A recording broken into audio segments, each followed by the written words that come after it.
Now, the Salon translate of the law. Rabon, the can have ring Mayan, a connect Punta 9 Mayan. Come Mansai had the other look Magay, Rabon, Republic, the can ring to me. Some Saturday, come beside Zenian with you, as I had new Catholic Bible, Cassay, Kabuk Sing, Rex Salana at home, 23 books. Tarai kami kan kau 66 books that anyway nasi suka kan Thai. Kemudian setelah pernah semai baik kalau mereka ini translation sendiri belum nak. Ani kemudian dia ini nasi suka main kan tadi rawang sangkore nanti tadi kemudian translation kami tidak terlalu kita bawa main tapi mereka jangan mereka kemudian hai RNBS mereka bawa main RBCC bawa mereka bawa main buat ini Tuntuhe salonye kenure na halore ko marken dai akani bible version suna insan na ne version suna me hata ramo salkore na ne hota tuntuhe ramo ne na ne se mo de se ni dai tato ai asa ko de your grace most reverend Dr. Dominic Roman Archbishop Emeritus of Imphal, thank you for your presence and thank you for your blessing from the beginning of the translation onwards until the completion. Till we bend down, you have been with us. You have been a very big blessing for each and every one of us. Thank you, your grace, for your blessing. And today, you are with us again for the release. You have been with us journey along as a father. Thank you for your precious time, for your love and concern for our community. May God continue to give you good heart and mind, Father. Instead, I am with you. RCD President Gonzalo and team. Kami RCBTC Roman Catholic Bible Translation Committee Romai President Dr.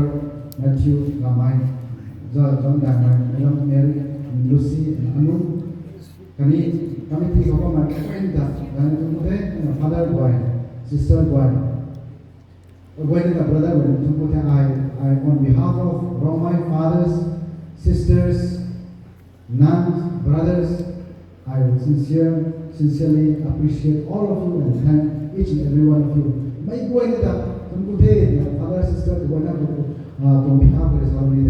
Saya Bible ada yang ada kami, yang kana puri kami. May go into contribution ni. Kami lalu tunggu sama ko.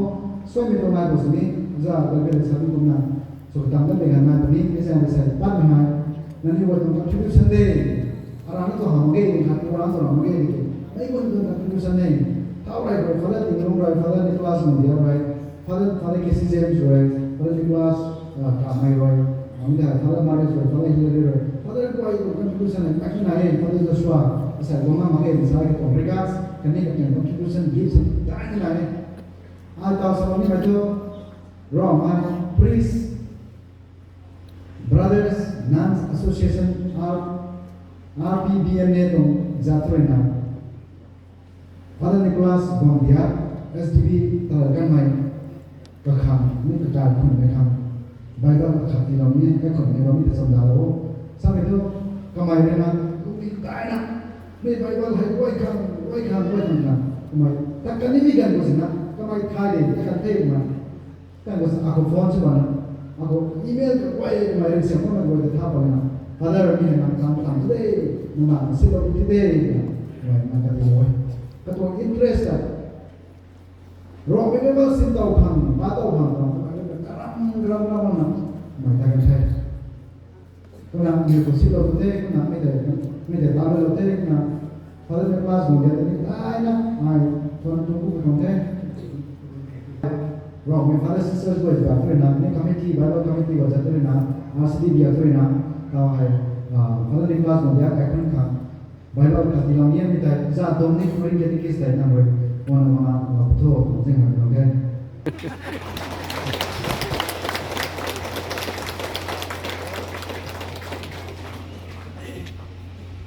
Contribution day sama mero ko na spanda na Delhi ko kamay ni wala na na siya na Andrew Hengam kamay.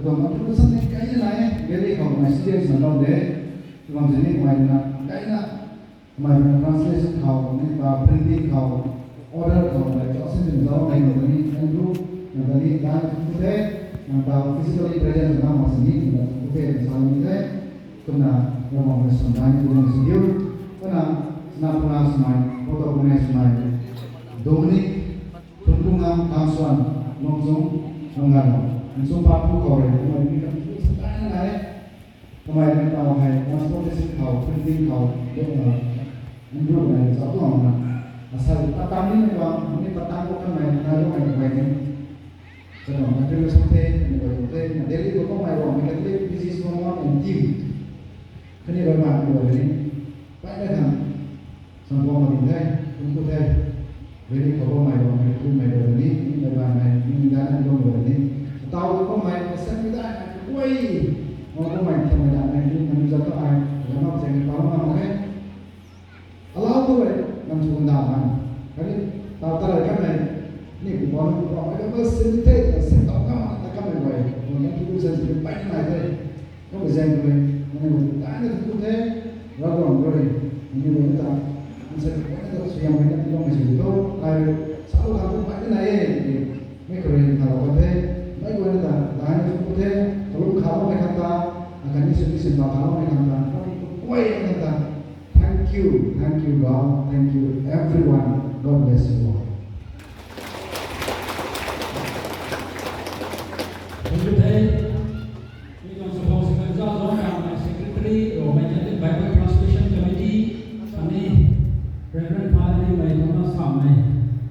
Ngayon na, itong Bible, tanong ito, renram may namin yung berigin mo, yung closing sa mga. Masaya yung mga may buhay, hindi tayo ulit, ay, giao tiêu yung lumang, yung ay, tiếng nói của cái nói tiếng nói cho tiếng nói cũng bị quay lòng này thế mà làm người lòng tin người phải khai là sử dụng nói cũng mỗi năm ấy còn mấy bước sẽ sinh tàu cái này thì tám bắt người làm trong bảo hộ cái sạch năng này nó say cái ăn mà bảo hộ cái sinh thế nào mấy cái sạch nhiều xa nhiều như là beri sao như vậy là khác biệt đường đấy còn này là anh ấy rồi xoay có sạch đẹp luôn nhưng còn Bible này tanpa kamu boleh dengan dalam masa sintau kasihan orang tak orang ragu orang saya orang itu after show members kini amor sisters orang BTRC BTC orang RCD orang mereka ini orang kawan saya karena kalau mereka orang saya kalau bisa ketemu